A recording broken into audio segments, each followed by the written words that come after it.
The average cost of mesothelioma treatment can exceed $400,000. Families often face losing their homes or life savings just to pay the bills. If you or a loved one worked in these industries and were diagnosed with mesothelioma, you may be entitled to compensation to protect your family. At Rights and Claims, we've helped families recover over $1 billion to cover medical costs, lost wages, and more. Let us help you secure their future with the compensation you deserve. Call 800-596-4889.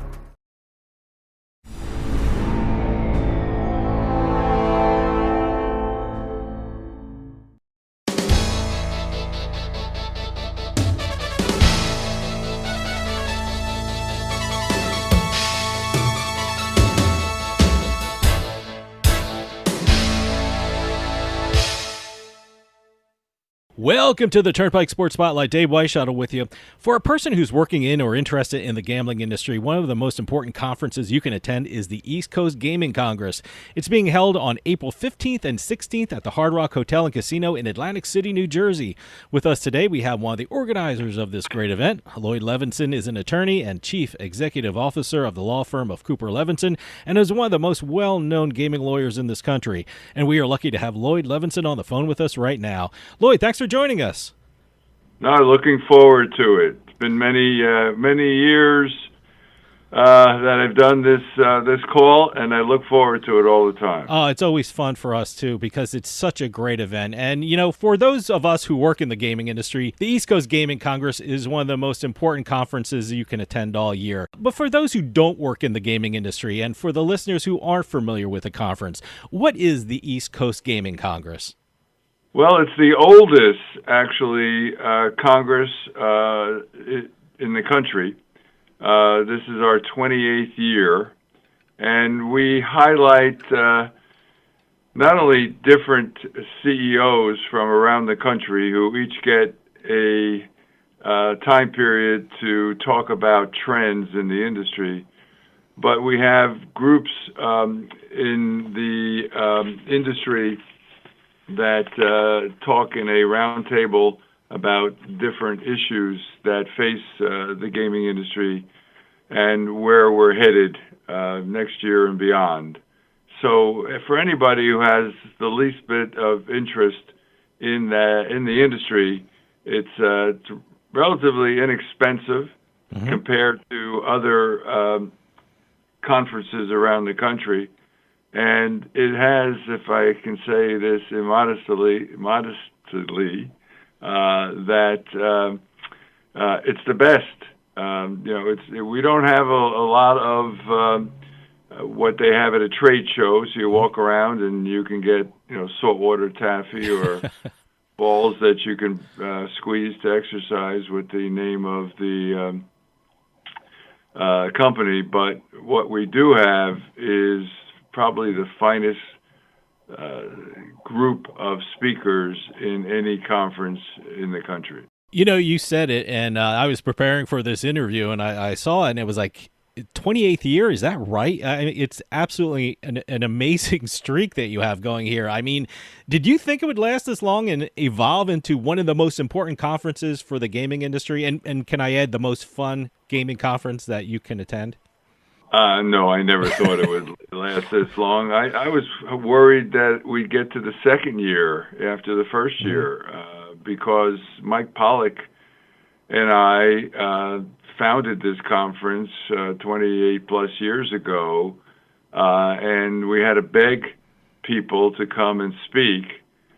Now we get the top people who maybe speak at last year's conference, and once it's over, say, when's the next one? I'd like to speak at the next one. So we've matured from begging people to people asking to be speakers at the conference, which has made it a lot easier for us.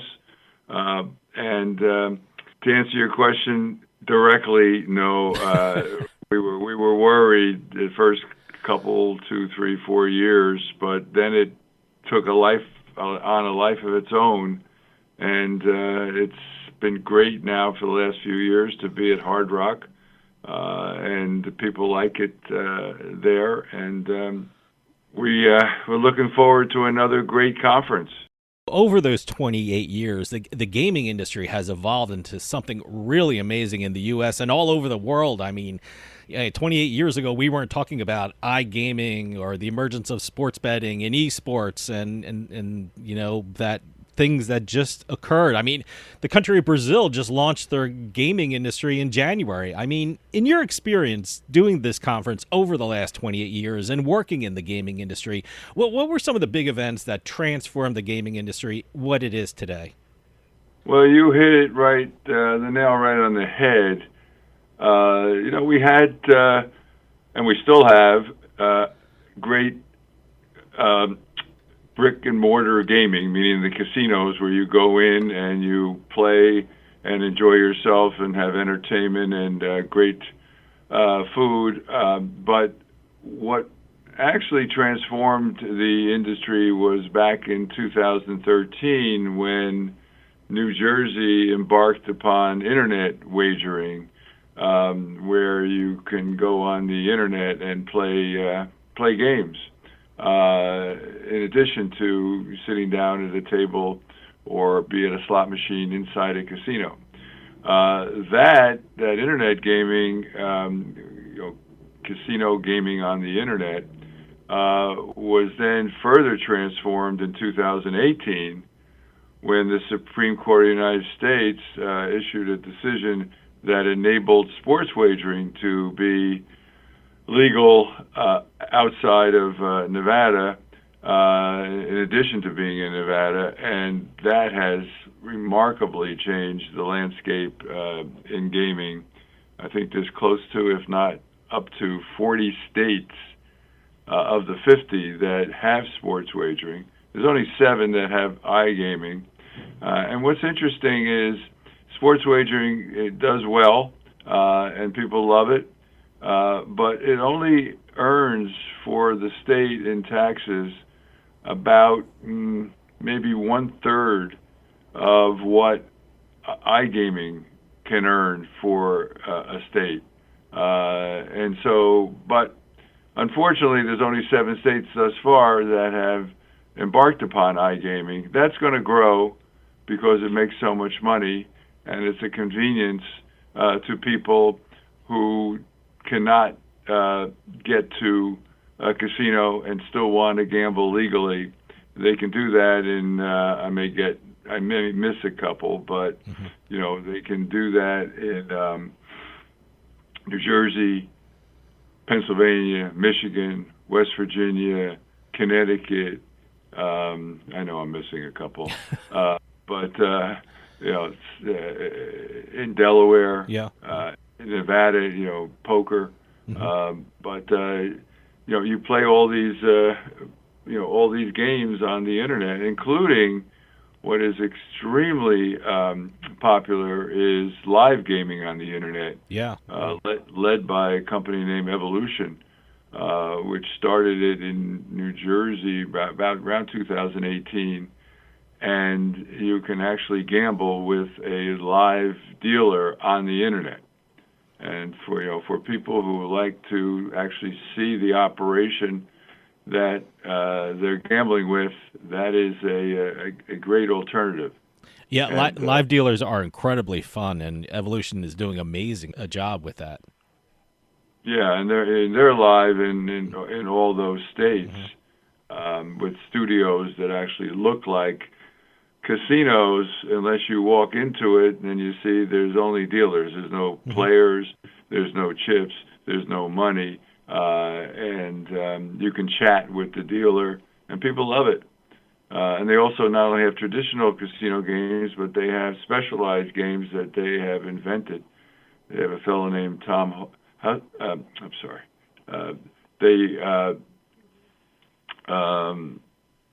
They invent some of the craziest games. In fact, one of the games is called Crazy Time. I actually played that. It's a lot of fun.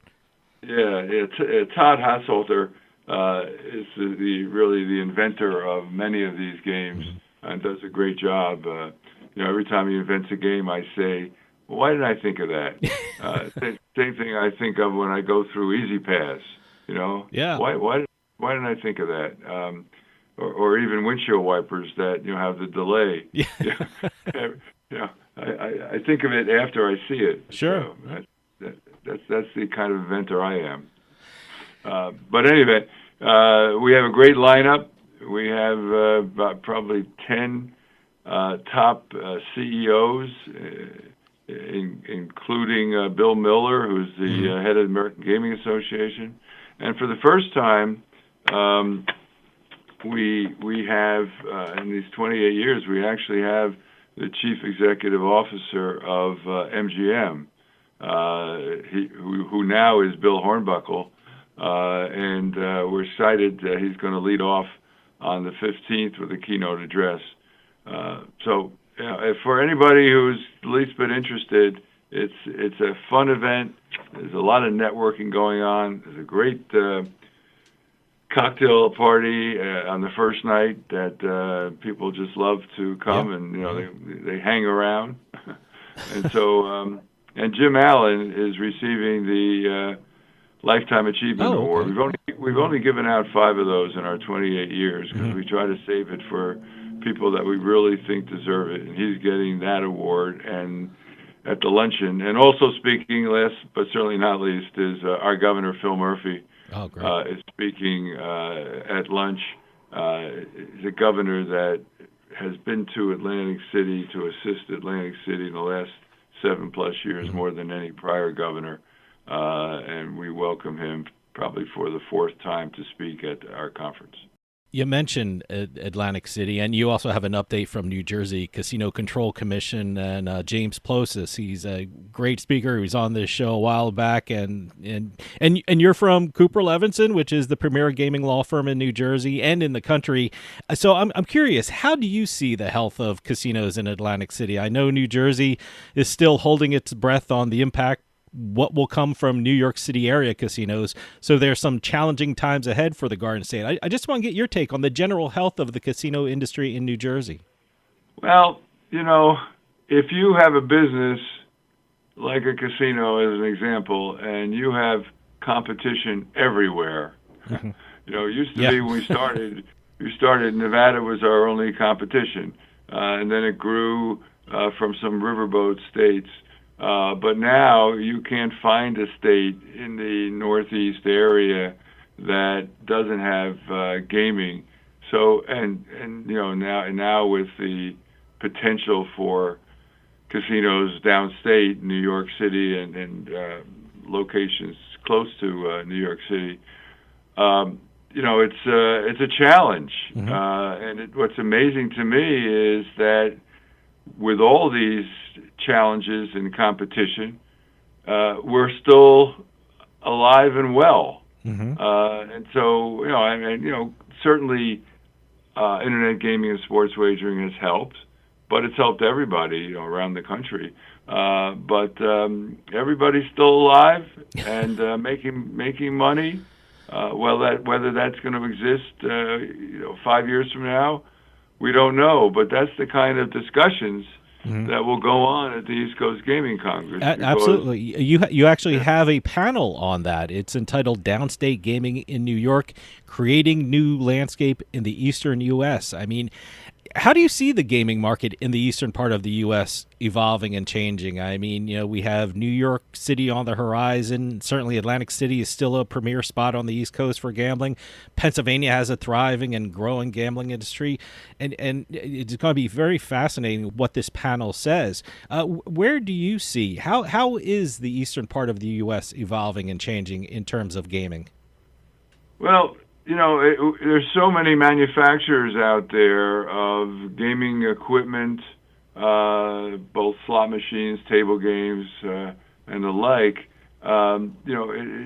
These casinos are able to reinvent themselves constantly and make things fresh for the players.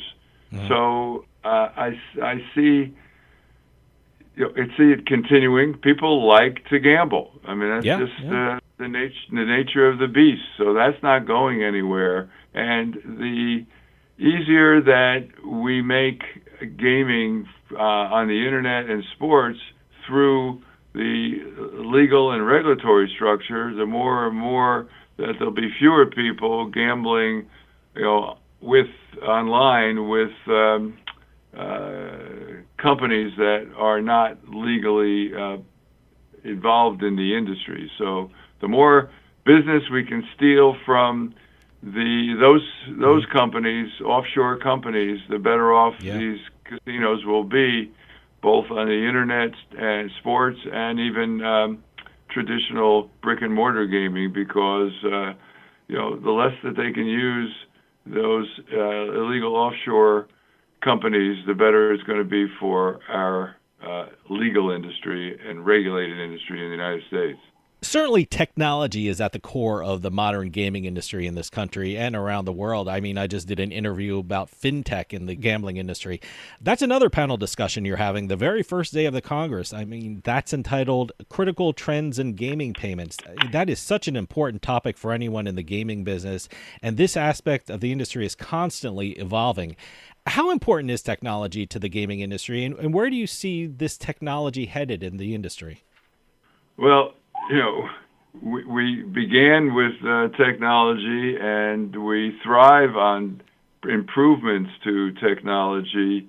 The number of companies around the world that are in gaming and are involved in inventing and improving technology is just staggering. And it's good for business too, for my business.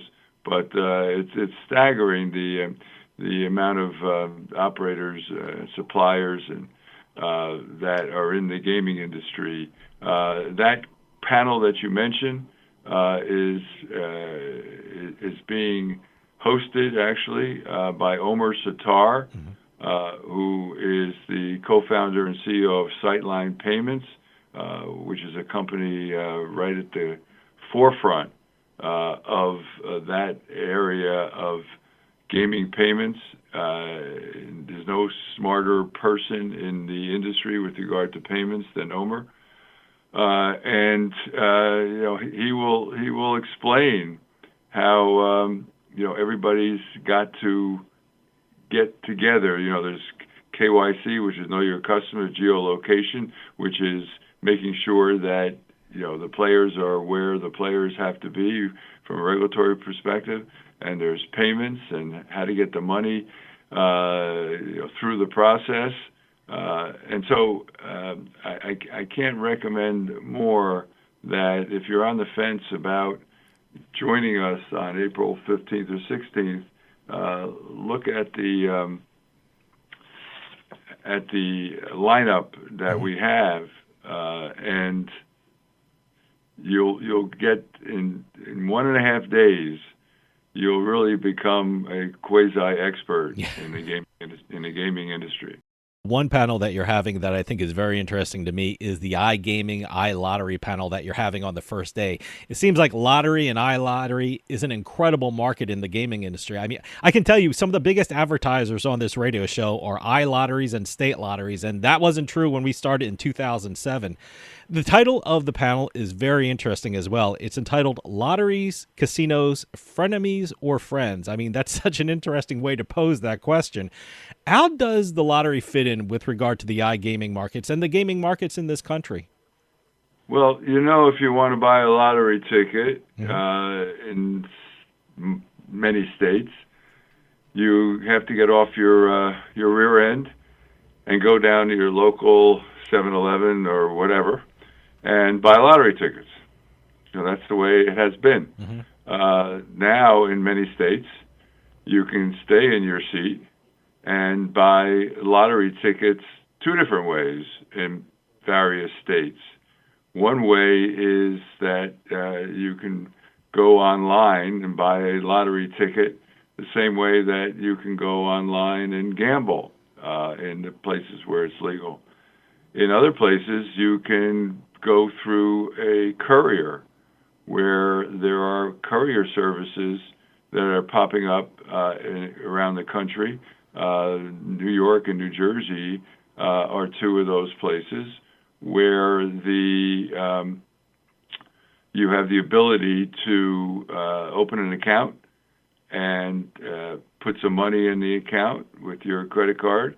And then when, let's say, the Powerball gets to 700 million, and you have the wherewithal to buy 100 tickets, 200 tickets, whatever, but you don't want to go and wait in line at the 7-Eleven, you can go and indicate that you want a courier to go buy 200 tickets for you. The actual person goes down to a retailer and buys those tickets for you and uploads the tickets to your computer so you see what you bought. You can either pick all the numbers, which would be a bit of a pain in the neck for 200, or you can do it automatically where it's done randomly. And then when the drawing has occurred, or after the drawing has occurred, you can either look at the numbers that won and match it up with what you have, which is a pain in the neck. But what they do is they will, the machine, the technology will advise you whether you have any winning tickets. And then if you have a winning ticket and it's a small one, you get it basically indicate that you want a courier to go buy 200 tickets for you. The actual person goes down to a retailer and buys those tickets for you and uploads the tickets to your computer so you see what you bought. You can either pick all the numbers, which would be a bit of a pain in the neck for 200, or you can do it automatically where it's done randomly. And then when the drawing has occurred, or after the drawing has occurred, you can either look at the numbers that won and match it up with what you have, which is a pain in the neck. But what they do is they will, the machine, the technology will advise you whether you have any winning tickets. And then if you have a winning ticket and it's a small one, you get it basically the winnings uploaded to your account. If it's a big one, you take it down to the lottery commission and you get your $1 million. So there are different ways to do it. Now, there's some friction. There's a lawsuit going on in Pennsylvania between the lottery in Pennsylvania and the casinos because of the fact that casinos believe that the lotteries are getting too close to what the casinos have a monopoly on, the type of games and the like, and the casinos believe that the lottery is not being legal with the way that they have opportunities for gamblers so close to what the casinos offer. So that's why it says frenemies or friends, because there is some friction, but there's a lot of opportunity to work together. I always say that the gaming industry is constantly evolving and changing, given the innovation that is happening with technology, as well as the political climate of the times. I mean, certainly regulators and operators and suppliers have to be aware of these changes, and it's absolutely great that you're having a panel on this subject called Future Shock: Confronting Unprecedented Changes in Gaming. Given the huge issue with sweepstakes casinos in this country and the unregulated slot machines in certain jurisdictions, this is certainly an important panel to listen to. I'm curious about your opinion, especially about the sweepstakes casinos, which, as a resident of New Jersey, I'm constantly seeing television commercials for. Where do you see this issue going in the coming year? Well, more and more states are passing legislation to prohibit sweepstakes. So you have to believe that, at least for the immediate future, that's going to continue, and there's going to be various states where sweepstakes are not going to be legal; they're going to be prohibited. And so, fortunately or unfortunately, depending upon which side of the fence you are with regard to sweepstakes, you probably see more and more states passing legislation prohibiting sweepstakes as unlawful, unregulated gaming. I see another panel that has investors in the gambling markets talking about what investors are looking for. There has been a gradual evolution in attitudes towards investment in the gambling industry over the years. I mean, I can remember in the 1990s, I had a stockbroker who actually called shares in the gambling industry vice stocks. I hope they're not calling that anymore. That panel is called View from Wall Street: Investment Opportunities in 2025, 26, and Beyond. What have you seen over the years with regard to investment in the gaming industry, and where do you think investors are thinking about putting their money in the gaming industry in the near future? Well, I remember when I started in this industry in the early 80s, casinos were still looked upon as potentially mob-related. Yeah. And if you're putting your money with casinos, you can sort of watch it disappear. But then, companies started to become public companies, which are regulated by the SEC. So slowly, it became a reality that the casino business was as clean as any other business, whether it's banking or insurance. And so it's a great opportunity because, if you have a better mousetrap than the last company and you're a public company, go ahead and invest your money, because if it is a better mousetrap, then it's going to find its way into casinos or on the internet, and your investment is going to increase. Like any stock, there are ups and downs, and so at one point the Macau stocks, the public companies that were in Macau were off the charts. Then COVID hit, and it lost a lot of its shine, and now it's coming back. I mean, you got to hit it right, like any stock. But gaming stocks are no different now than any other stock as far as safety or the like. An important issue in the gaming industry, and an issue which is always discussed at the East Coast Gaming Congress, is responsible gaming. I know the industry and the states are always stressing how big of an issue responsible gaming is. And every year there's new rules and regulations and programs in the industry that address the issue of responsible gaming. Where do you see responsible gaming efforts headed to in the near future? Well, it's crucial. No casino wants to have somebody gamble and lose too much. It's not in their best interest. It's just like it's not in their best interest to have people under 21 come in and gamble. That's not the customer they're looking for. They're looking for the customer who's interested in entertainment and has the wherewithal to lose some money, which you spend if you go to Broadway and you want a ticket to a Broadway show, and you want to have dinner, and you want to get there, and you want to park. It costs you a lot of money. Yeah.